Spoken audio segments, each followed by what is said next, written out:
Bonjour les enfants. La dernière fois, je n'ai pas pu vous dire au revoir parce que j'ai eu une panne de batterie en fait. Donc, bien, au revoir et bonjour. Je suis très contente de vous retrouver. C'est toujours un grand bonheur. Aujourd'hui, nous allons continuer le cours sur la Bible. Euh, on va essayer de mettre en application ce qu'on a vu un petit peu. Vous vous souvenez, je vous ai parlé d'un jeu de piste où 700, 800 ans, 1000 ans avant la naissance du Christ, vous aviez des prophètes qui venaient donner des indications sur la façon dont arriverait ce sauveur. Alors, il y a plein d'exemples. Évidemment, il a fallu faire un choix. Alors, est-ce que vous vous souvenez, le premier exemple que je vais vous donner, est-ce que vous vous souvenez que Jésus est né à Bethléem? Alors, c'était pas du tout prévu. Jésus, il est né à Bethléem. Vous savez que Marie vivait à Nazareth, dans un petit village, et il y a eu cette histoire de recensement. Donc, il a fallu qu'elle parte avec Joseph, alors qu'elle était sur le point d'accoucher sur un âne. C'était des longs voyages. À l'époque, il n'y avait pas d'automobile. On voyageait à pied ou à cheval ou sur un âne. Et donc, elle est partie sur un âne avec Joseph pour se faire recenser. Et le recensement se passait à Bethléem. Eh bien, imaginez-vous que plus de 700 ans auparavant, vous avez un prophète qui s'appelle le prophète Michée, qui va dire: Ô Bethléem, c'est une inspiration de Dieu qu'il reçoit, et donc il la retranscrit, et il va dire: Ô Bethléem, petite entre les milliers de Judée, petite ville, hein, entre les milliers de villes qu'il y a en Judée, de toi sortira celui qui dominera sur Israël. Ô toi, Bethléem, petite entre les milliers de Judée, de toi sortira celui qui dominera sur Israël. Donc vous aviez déjà le prophète Michée qui donnait le nom de la ville où allait naître ce sauveur. Enfin, c'est quand même extraordinaire. Mais il n'y a pas que ça, il n'y a pas que ça.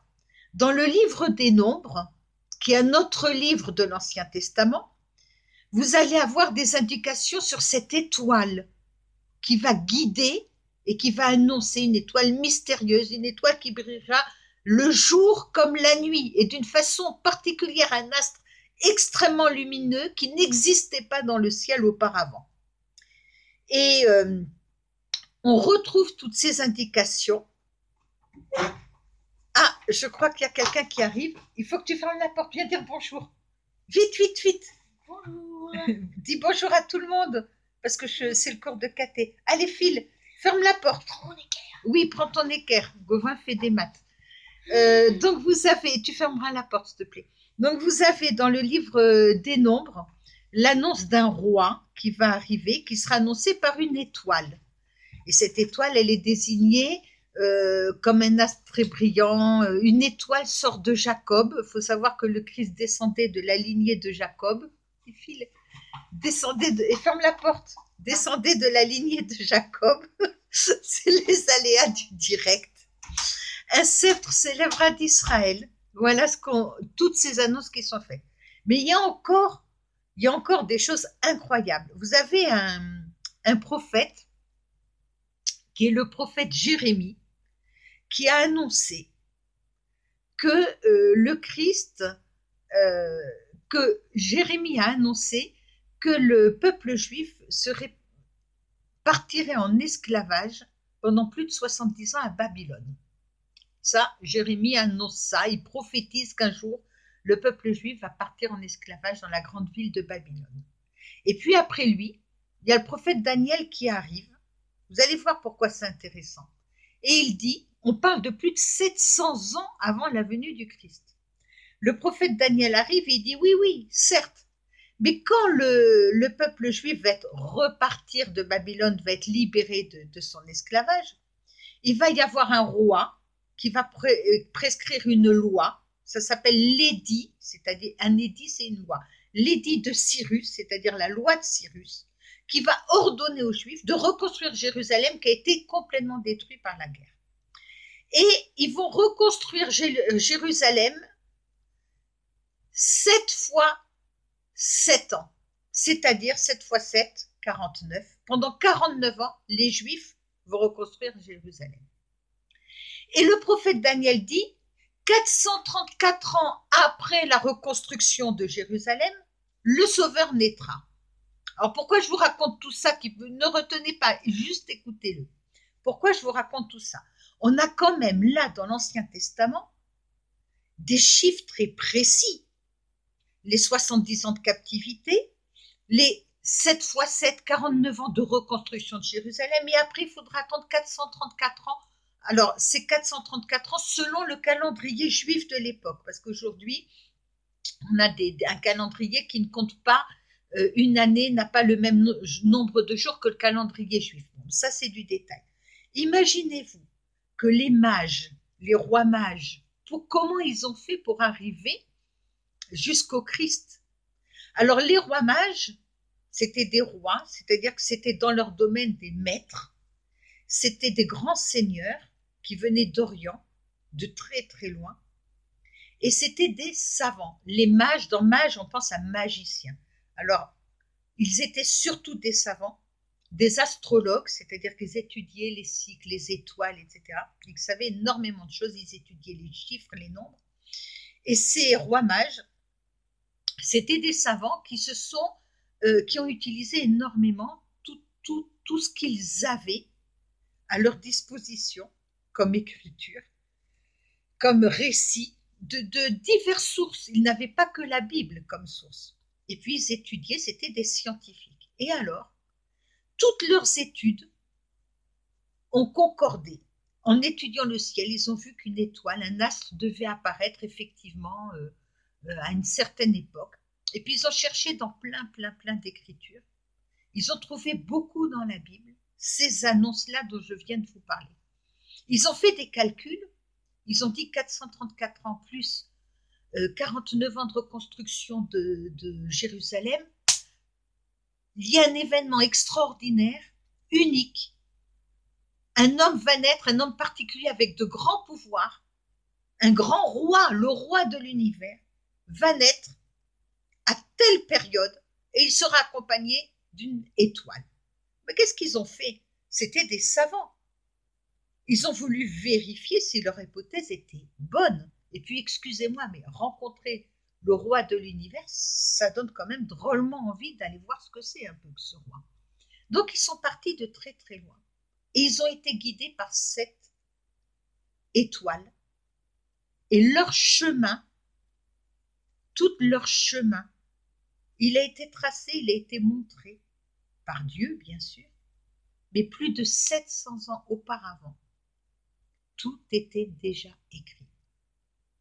Alors, je fais une petite pause sur un sujet. On va reprendre le cours, mais magie, voyance. Eh bien, les enfants, vous serez peut-être un jour confrontés à des gens qui font de la voyance, qui vont vous proposer de vous lire dans les lignes de la main, qui vont vous proposer de lire dans l'avenir. Alors, il faut savoir, il faut que vous sachiez bien dès aujourd'hui, appuyez-vous sur l'expérience quand même de vos aînés, parce qu'ils connaissent quand même beaucoup de choses.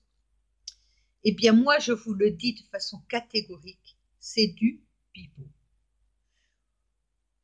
Ou, au pire, c'est une véritable arnaque. Vous avez des gens qui peuvent être doués. Déjà, quand on fait de la voyance, si on te dit « Ah, je vois que tu as un problème là, Sarah, tu as un gros souci. » J'ai peu de chance de me tromper parce qu'on a toujours un souci dans la tête. Hein.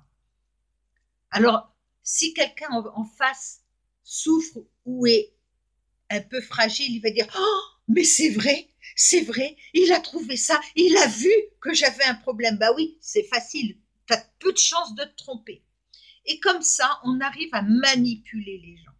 Les voyants, ce sont des arnaqueurs et des manipulateurs. Alors, il y en a, attention, je vais aller plus loin, il y en a qui peuvent être très très forts. Il y en a qui peuvent avoir vraiment une sorte d'intuition. C'est-à-dire que On ne connaît pas tous les développements du cerveau humain. Vous avez des gens qui développent vraiment des qualités ou des facultés extraordinaires. Et vous avez des gens qui développent une sorte d'intuition très forte. Donc vous avez des gens qui peuvent être très très forts là-dedans. Mais ce qu'il faut vous dire, c'est que souvent, même immanquablement, le diable va s'en mêler. C'est-à-dire qu'au départ, ces gens-là, il y en a même qui ne voudront pas être payés, comme ceux qui veulent vous enlever le feu, qui vont faire ceci, etc. Tant qu'ils ne se font pas payer, à la limite, ceux qui enlèvent le feu, etc., ça peut. Je ne juge pas de ça. Par contre, méfiez-vous de la voyance et des gens qui vont prétendre vous lire votre avenir. Déjà, Dieu ne le veut pas.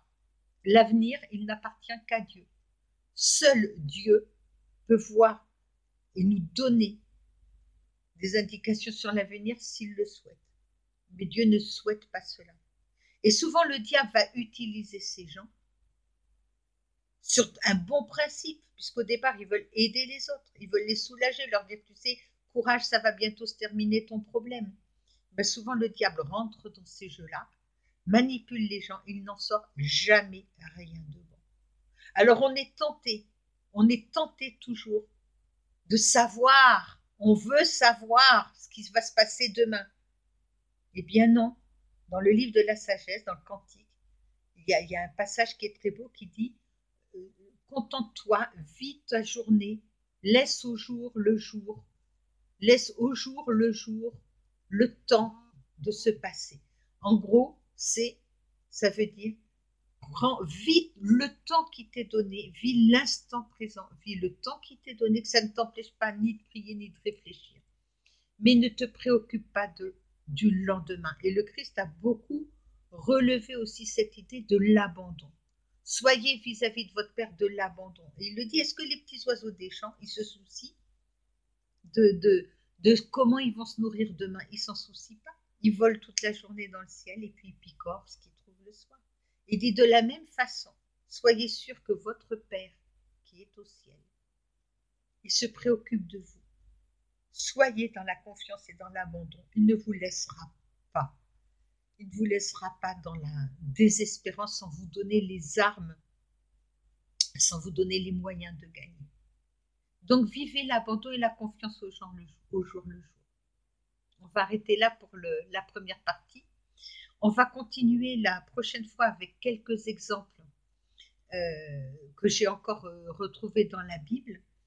Et puis, je vous donne un petit travail. Tiens, je voudrais que vous me trouviez, il faut que vous ayez une Bible, ou alors pour ceux qui n'en ont pas, vous allez voir sur Internet. Je veux que vous me trouviez le nom des 4 évangélistes du Nouveau Testament qui ont écrit les 4 évangiles.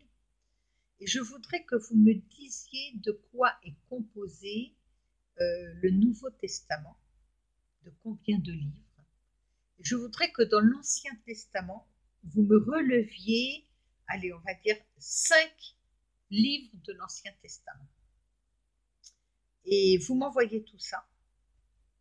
Et je vous embrasse bien fort et je vous dis à la prochaine fois pour une autre vidéo.